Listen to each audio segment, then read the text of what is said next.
The past 8 weeks with NBC6 as a news intern has been filled with countless opportunities and learning experiences that I will never forget.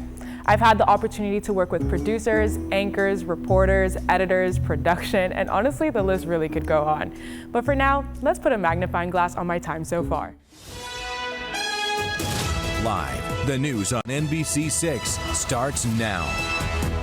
Good afternoon, I'm Gianna Satchell, and before we dig deep into my experience, we have to know more about Gianna's footprints that led her to the crime of loving news. Take it away, Gianna. I'm currently at the University of Miami where I am doing my bachelor's degree in journalism. I graduate in May of 2026, and I wanted to be a legal correspondent, an investigative journalist, or even write stories about crime. But honestly, after having this internship, I realized that I love every single department that the newsroom has to offer. Back to you at the desk.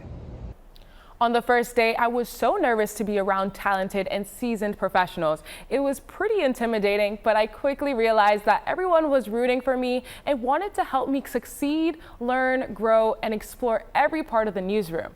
And thanks to Assistant News Director David Henderson, I got to do just that. I was able to get exposed to different departments every week, and now I will walk you through those different scenes that I enjoyed this summer.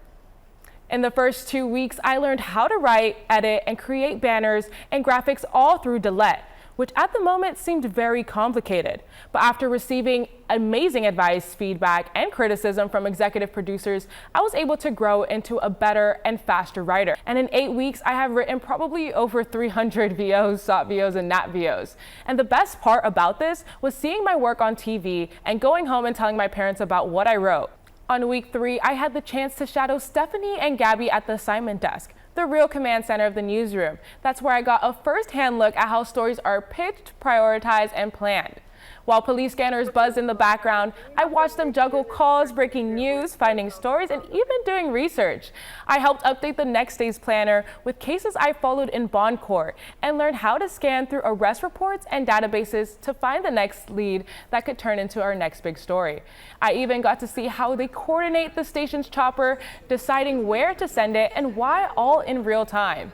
On week 4, I got to shadow digital with Luis and Teresa, where they showed me how to write stories and edit stories for the web, send push notifications, make up slugs, and even maximize viewership. I practiced writing for the digital platform by writing 2 crime stories, one of them being published. Later that week, I headed into the field with Lorena Inclán, where I saw what it takes to be a reporter on a crash with little to no information, and even got to do my own stand-up that day. Check it out. This morning, 2 major accidents happened on the turnpike. A motorcyclist and another driver died on impact. On week 5, I had the chance to shadow the investigative team and see how the long-term, high-impact stories came together. I had to put on my detective hat to conduct research on Haitians who have been affected by the termination of TPS and find people who have been or will be impacted by the Medicaid cuts.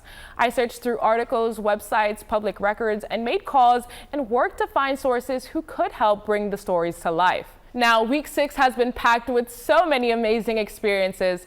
I shadowed the production team, working closely with Brandon and Katrina as he floor managed in the studio and assisted in the control room.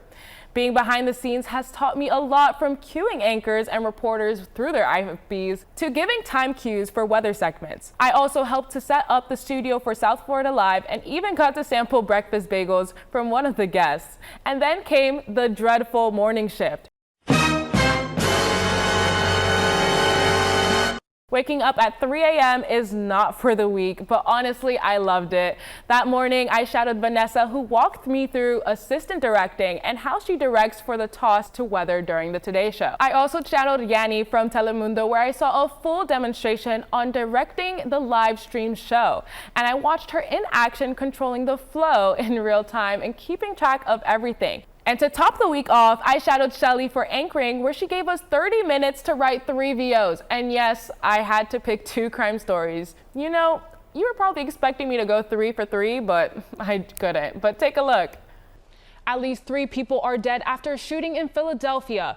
Witnesses say someone opened fire during a street party overnight, hitting more than a dozen people. A man accused of kidnapping and raping a woman in Miami is now in jail. 41-year-old Denzel Hernandez now faces several charges, including sexual assault and kidnapping with a weapon. In brighter news, no pun intended, digging for buried treasure can sometimes help you find a rare one. It's really hard to see how many people are injured or if there's any deaths, but this looks like a pretty bad accident. On week 7, I shadowed Christian Colon in Bon Court, and I actually got to see inmates in real life, which you know is right up my alley.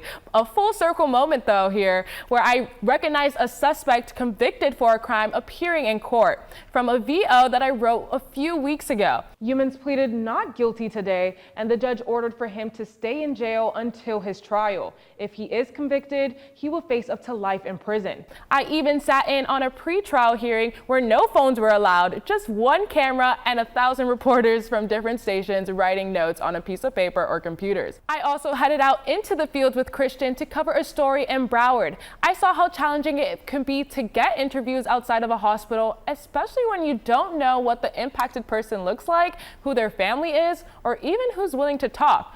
And breaking news, 4 people are rushed to the hospital after a small plane crash in a neighborhood near Pembroke Pines. Let's get to NBC6 reporter Gianna Satchell, who's on scene now. Gianna, the 4 survivors were rushed here to Memorial Regional, where authorities say they're still recovering from the crash. Federal authorities are still investigating what was the cause of this crash, and we'll keep you posted as soon as we learn more. Live from Hollywood, Gianna Satchell, NBC6 News. My time at NBC is quickly coming to an end with just 2 weeks left in my internship. So far, this internship has exceeded my expectations and increased my passion for journalism. Whether I'm in front of the camera, behind it, in the control room, writing scripts, editing, investigating, or even being the brains of the operation, each role has taught me something new.